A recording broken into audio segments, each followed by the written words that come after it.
E aí pessoal, tudo bom com vocês? O meu nome é Aldrin de Carvalho, esse aqui é o meu canal, que é o canal do Aldrin, e hoje nós vamos dar prosseguimento à história da filosofia do Giovanni Reale e do Dario Antiseri, lembrando de que vocês podem comprar o livro pelo link na descrição, sai para vocês o mesmo preço, só que eu ganho uma comissãozinha em cima disso, então você acaba ajudando o canal. E eu também gostaria de pedir desculpas por não ter postado vídeo essa semana, aliás, semana passada. Eu coloquei uma live ali para compensar também, só que, enfim, eu tô tendo um problema com obra aqui do lado, eu tenho de aproveitar o fim de semana para poder gravar as coisas que eu quero postar depois. E eu acabei não aproveitando o sábado e, enfim, acabou dando um monte de problema. Mas enfim, vamos pro vídeo. Bem, no último vídeo nós falamos sobre o cinismo, né, que é a escola ali cujo maior expoente é o Diógenes, né, vocês podem voltar no vídeo para ver. Aí no Antístenes a gente já tem uma antecipação de alguns desses valores cínicos, se é que a gente pode chamar de valores. E aí quando chega no cinismo, o cinismo encontra a sua forma, digamos assim, mais perfeita no Diógenes. E essa foi a primeira das escolas helenísticas, né? Ainda que fosse uma menor, né, bem menos relevante. Agora sim a gente vai entrar nas escolas mais relevantes, né? E a primeira delas é o epicurismo, do qual a gente vai falar hoje. O nome epicurismo é assim por causa do Epicuro, né, que foi o seu fundador e também o maior expoente. Vai dizer o Reale aqui o seguinte: a primeira das grandes escolas helenísticas, em ordem cronológica, foi a de Epicuro.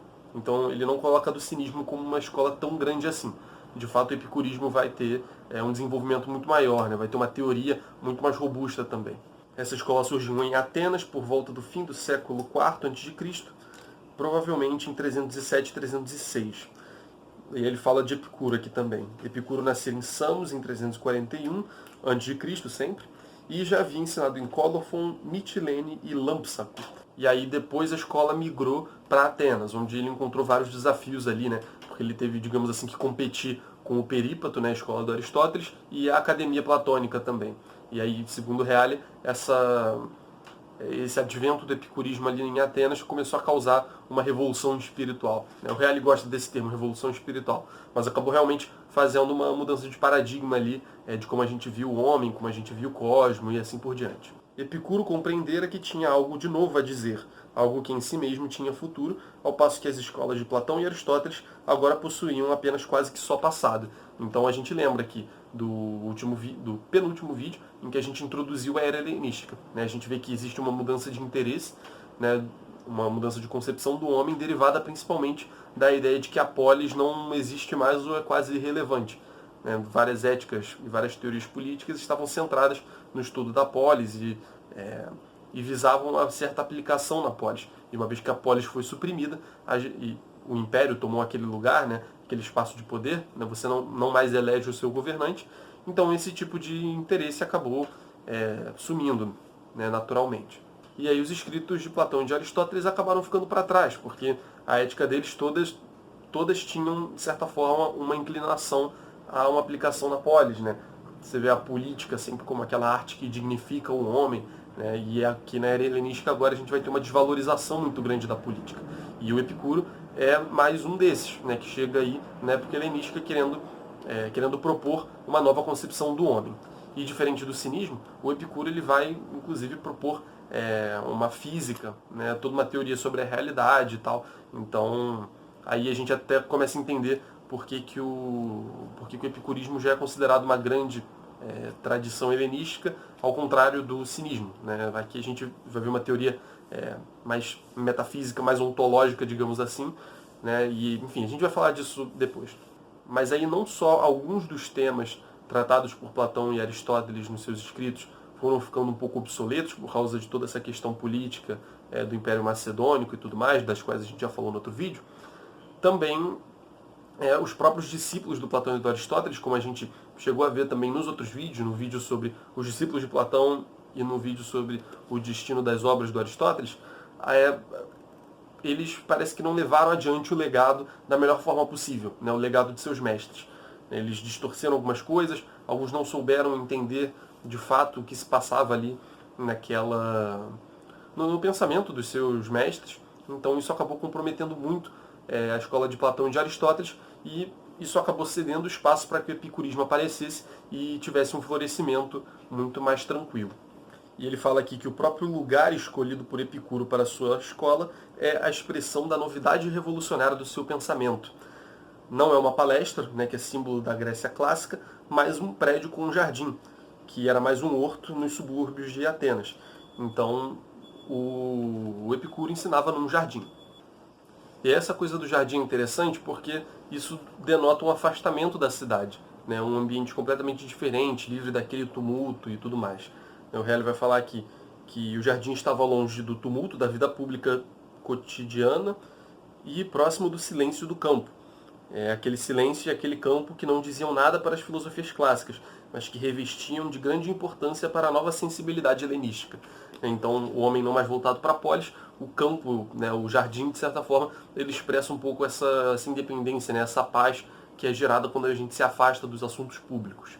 E aí, então, tem muita gente que se refere, por causa disso tudo, aos epicuristas como os do jardim, né, ou os epicuristas, né, filósofos do jardim também, né, ele dá alguns exemplos nesse sentido. E aí das obras do Epicuro chegaram até nós as cartas endereçadas a Heródoto, a Pítocles, a Meneceu, que são tratados resumidos, e duas coleções de máximas e vários fragmentos. Bom, sobre o Epicuro e sobre a escola de maneira geral, né, historicamente é basicamente isso. E agora o Reale vai falar 5 proposições, 5 frases que dão o espírito, né, dão um resumo do que seja o epicurismo de maneira geral. Primeiro ele fala o seguinte: a realidade é perfeitamente penetrável e cognoscível pela inteligência do homem. Então, não existe um problema de não conseguir entender a realidade. A gente vai ver que os céticos vão trazer esse problema mais para frente, enfim. E também o próprio Platão falava que a gente não consegue conhecer as coisas sensíveis, né? Não tem um conhecimento do mundo sensível. O conhecimento é do suprassensível. Então, o Epicuro vai falar que não. O Epicuro ele vai olhar para a realidade e vai falar, olha, a gente consegue ter conhecimento disso daqui. Esse é um dos postulados do Epicuro. Segunda proposição é a de que nas dimensões do real existe espaço para a felicidade do homem. Então é possível uma vida feliz. É possível que a gente busque isso. E a gente vai explicar em detalhes qual é essa felicidade depois. Mas aí o Reale, na terceira proposição, ele já dá uma pistazinha, né? Já comenta o que é. A felicidade é falta de dor e de perturbação. Então, quando a gente não tem dor, nós temos felicidade. Né? O que a gente vai ver que não implica necessariamente uma busca totalmente desordenada pelos prazeres. Né? Existe um limite aí, existe uma questão de prudência, digamos assim, nesse comportamento, que não é simplesmente uma coisa animalesca no sentido de buscar simplesmente instintivamente, você faz o que você quiser, onde você quiser, né? Não é bem por aí. E aí então o quarto postulado: para atingir essa felicidade e essa paz, o homem só precisa de si mesmo. Aí é um pressuposto helenístico clássico, né? A gente já viu no cinismo e também toda essa questão de que o homem não participa mais da polis, ele não precisa mais da polis, então ele precisa arrumar um jeito de viver feliz consigo mesmo, né? Enquanto indivíduo. O homem, de certa forma, atomizado, ele pode encontrar a sua felicidade e não depende necessariamente dos outros para isso. Ainda que a gente vá ver que o próprio Epicuro ele valoriza a questão da amizade. Mas aí vocês veem que de amizade para uma comunidade política, no sentido mais próprio do termo, é um pouco distante, né? São coisas bem distintas. Mas ainda assim, não quer dizer necessariamente que você deva viver sozinho, mas que você tem uma autonomia em relação à sociedade para encontrar a tua felicidade. E aí o último postulado que ele coloca aqui é o seguinte: não lhe servem, portanto, a cidade, as instituições, a nobreza, as riquezas, todas as coisas, e nem mesmo os deuses. O homem é perfeitamente autárquico. É o resumo do que eu falei agora e é algo fundamental aí do pensamento dessa época. E aí o Reale comenta aqui o seguinte, que é claro que no contexto desta mensagem todos os homens são iguais, porque todos aspiram à paz de espírito, todos têm direito a ela e todos podem atingi-la se quiserem. E aí a gente vê essa ideia helenística tendo um reflexo numa ideia de igualdade. Né? Se eu não preciso da polis, ninguém precisa da polis, né? Se tanto o escravo como o senhor eles estão no mesmo plano de existência nesse sentido humano, né? De que cada um pode buscar a sua felicidade, a gente acaba encontrando aí uma ideia de igualdade. Isso também vai ser refletido no próprio jardim.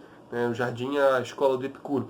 Ele vai falar o seguinte: por conseguinte, o jardim quer abrir suas portas para todos, nobres e não nobres, livres e não livres, homens e mulheres, e até para prostitutas em busca de redenção.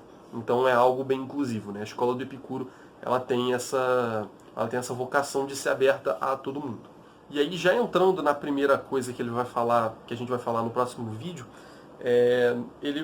e aí já dando um pouco a estrutura do que serão os próximos vídeos sobre Epicuro, que serão 3, né, ele vai falar aqui o seguinte: Epicuro adota substancialmente a tripartição de Xenócrates da filosofia em lógica, em física e em ética. A primeira, né, a lógica, deve elaborar os cânones segundo os quais reconhecemos a verdade. Então, a lógica, ela não é exatamente lógica no sentido aristotélico, mas a lógica para Epicuro vai ser mais uma teoria do conhecimento. Talvez a gente pudesse colocar assim. Ele vai entender como a gente conhece, né, quais são as garantias desse conhecimento. Tudo aquilo de que eu falei na primeira proposição que eu comentei aqui, né, que é de que a realidade é perfeitamente penetrável e cognoscível pela inteligência do homem. Então, o cânon, né, a lógica, né, o cânon, são nomes para a mesma coisa aqui no Epicuro.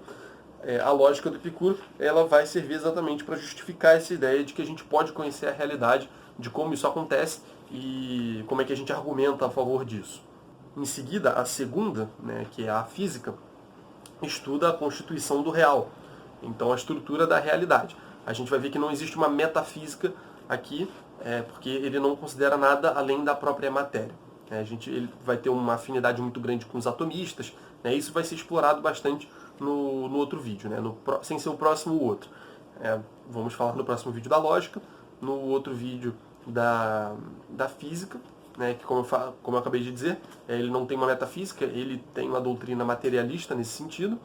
E também a gente vai falar depois no terceiro vídeo, falaremos da ética, que estuda o fim do homem, né, a felicidade, em outras palavras, e os meios para alcançá-la. E aí ele fala que a primeira e a segunda, né, então a lógica e a física, elas são elaboradas apenas em função da terceira. Né? Então a preocupação do Epicuro e a preocupação helenística por excelência é uma preocupação ética, né? Uma preocupação da felicidade, da realização do homem, como a gente tanto enfatizou até agora, independente da polis, do Estado e assim por diante.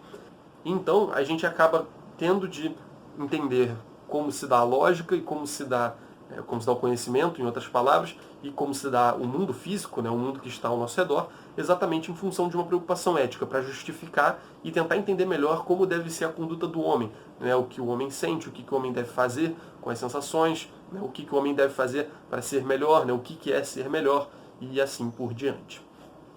Bom, pessoal, esse foi o vídeo de hoje, bem mais curto, mas é porque eu quero dividir direitinho as áreas, né, dentro do epicurismo e das outras escolas helenísticas também. Eu pretendo seguir mais ou menos esse modelo nos outros vídeos, de fazer uma introdução, em seguida falar um pouco sobre a lógica, a física, né, o entendimento da realidade e a ética, né, porque é como está mais ou menos esboçado aqui no Reale, né? A gente vai ver que as outras escolas helenísticas seguem um pouco esse padrão, pelo menos na exposição do Reale aqui, tá? Então parece que essa distinção lógica, física e ética vão perdurar aí por mais alguns anos e por vários outros pensadores. E aí eu vou fazer mais ou menos a exposição desse tipo, né? Uma introdução, e aí depois vou falar a segunda divisão que o Reale faz, que geralmente é essa, tá? Lógica, filosofia, lógica, física e ética. Bom, pessoal, agora sim, esse foi o vídeo. Espero que vocês tenham gostado. Deixem um gostei, enviem um vídeo para quem vocês acharem que possam se interessar e inscrevam-se no canal, ok? Valeu!